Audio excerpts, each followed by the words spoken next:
Hey everyone, welcome back to English Learning for Everyone. I'm Isabel and I am so happy you're here with us today. And I'm Johnny. Whether you're listening on your commute, in your kitchen, or maybe just lying in bed, we are so glad you tuned in. So, if this is your very first time here, welcome. This show is all about helping you learn natural, everyday English. We just have real conversations, and you listen along and pick things up as we go. No textbooks, no grammar drills, just real talk. Exactly, just real talk. And honestly, that's one of the best ways to learn a language, by listening to how people actually speak in real life. Not how they talk in a classroom, but how they really talk. Yes, and today we have a really fun topic. We are talking about life in New York City. Everything from the food to the neighborhoods to the subway, all of it. Johnny, what's the first thing that comes to mind when you think about New York? Oh, wow. The first thing I think about is just the energy. Like, New York has this energy that's completely unique. You walk out of the airport or you come up out of the subway and you just feel it. This buzz. Everyone is moving, there's noise, there's people everywhere. And it can feel overwhelming at first. I think that's completely normal. But then after a few hours, you kind of get absorbed into it. You start moving with the city. You get absorbed into the rhythm of it, yeah. I remember the first time I went to Manhattan, I stepped out of Penn Station, that's one of the big train stations, and I just stood there with my mouth open. The buildings are so tall, and at street level, there's just so much happening all at once. Street vendors, food carts, taxis honking, people rushing past with coffee cups. The coffee cups. New Yorkers love their coffee. You always see people walking down the street with a cup of coffee in their hand. Always. Always, and usually it's from a bodega. Now, bodega is a really common New York word, and it's a great one to know. A bodega is basically a small corner store. They sell everything snacks, drinks, hot sandwiches, and they're open very early in the morning and very late at night. Like, always open. Yeah, the bodega is a New York institution. And institution, that word means something that is very important and deeply traditional in a place or culture. The bodega is a New York institution. You can't talk about the city without it. Exactly. Okay, but can we also talk about the pizza? Because we have to talk about the pizza. Oh, we absolutely have to. New York pizza is iconic. And iconic is a word that means something is so famous and recognizable that it kind of represents something bigger than itself. New York pizza is iconic. It really is. The slices are huge. I mean, really big. And they're thin and a little floppy, and you fold it in half and eat it while you walk. You fold it. That's the New York way. You do not sit down and gut it with a knife and fork. No, no, no. You fold it and you walk. And it's only like $2 or $3 for a slice, which is very affordable. And bagels? New York bagels are famous around the world. A bagel, for anyone who doesn't know, is a round bread roll with a hole in the middle. You toast it and put cream cheese on it or smoked salmon. You can really feel it when you walk through different neighborhoods. Like, there's a neighborhood called Flushing in Queens. Queens is one of the five boroughs or five main sections of New York City. And Flushing has a huge Chinese and Korean community. The signs on the shops are in Chinese. The restaurants serve authentic food. You hear Mandarin and Korean being spoken on the street. And that's why the food in New York is just unmatched. Every community brings its food traditions with it. You want Thai food at 11 at night? Done. Ethiopian food for lunch? No problem. Peruvian ceviche? Right around the corner. Right, exactly. And it's a common misconception. Misconception means a wrong belief that many people have that all food in New York is expensive. But that's not true.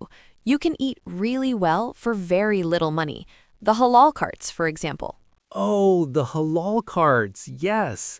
There are these food carts, usually yellow and orange, that serve rice with chicken or lamb and this amazing white sauce and hot sauce on top. They're everywhere around Midtown Manhattan. Super popular, super affordable. Okay, let's talk about neighborhoods for a second because I feel like people outside the city don't always realize how different each neighborhood is from the others. Oh, very different. Very different. So, Manhattan is the island in the middle. It's probably what most people picture when they think of New York. And even within Manhattan, there are very distinct areas. Midtown is the busy commercial center full of skyscrapers, office buildings, and Times Square. Times Square, which is amazing, but also kind of overwhelming. Very bright, very loud, lots of flashing screens, lots of tourists, and most actual New Yorkers avoid it if they can. It's true. If you live in New York, you're probably not going to Times Square on a Friday night for fun. You're going to your neighborhood spot, a little restaurant you love, or a park. And speaking of parks, Central Park. Central Park. It's this massive green park right in the heart of Manhattan. You can run, bike, have a picnic, visit the lake, and all around you, towering above the trees, are these enormous skyscrapers.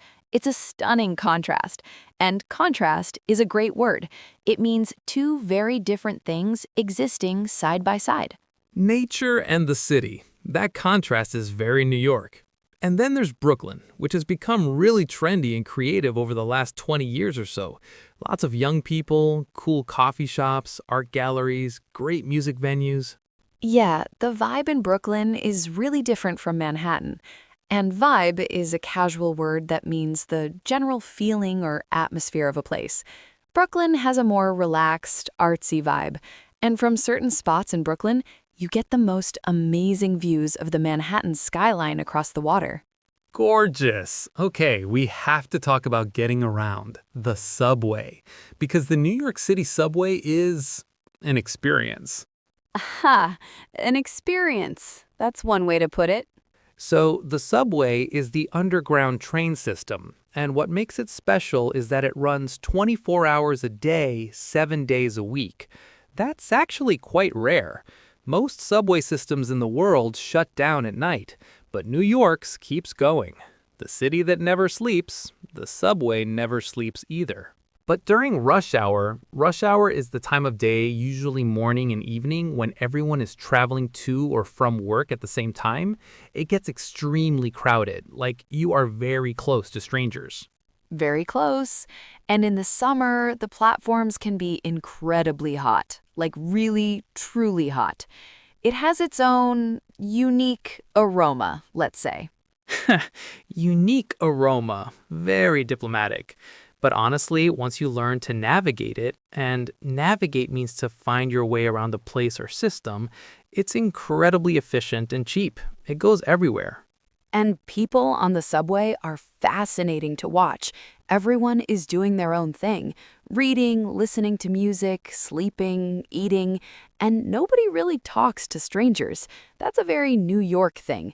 People keep to themselves on the subway. Yeah, and that connects to something I want to push back on a little, the reputation that New Yorkers are rude. Reputation means the general opinion that people have about someone or something.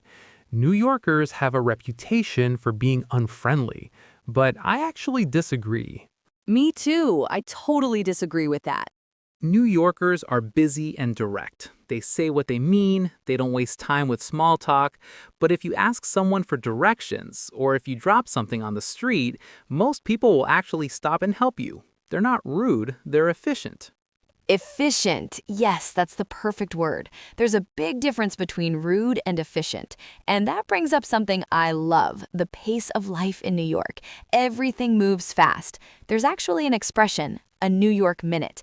It means a very short amount of time because even a minute in New York feels full and fast. I love that expression. Like, if you stop on the sidewalk looking confused, 20 people will walk around you without even blinking. You have to keep moving. You have to keep moving, but it's also exciting, you know?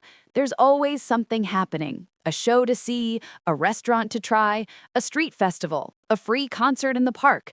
There is never nothing to do in New York. Never. And I think that's what makes people fall in love with it, but also what makes it exhausting sometimes. The city can be a lot, but people who live there almost always say they can't imagine living anywhere else. There's this pride in being a New Yorker. It really is an identity. People say, I'm a New Yorker with so much pride, like it means something. It really does. Okay, we could honestly talk about New York all day, and I feel like we barely scratched the surface. We didn't even get to Broadway or the museums. I know, that's a whole other episode. Broadway alone could be an entire episode. It really could. Okay, so let's start to wrap up. Wrap up means to bring something to an end. But before we go, if you're an English learner listening to this, I just want to say you did great. Seriously, we covered a lot of vocabulary today. Words like institution, iconic, diversity, misconception, contrast, vibe, navigate, efficient, reputation. These are all really useful everyday English words. Absolutely. And thank you so much for spending time with us today. Whether you're listening from Tokyo or Paris or Sao Paulo or anywhere in the world, it genuinely means a lot to us that you're here. We'll be back soon with another episode. And remember, every conversation you listen to is a step forward. Keep going. You're doing better than you think.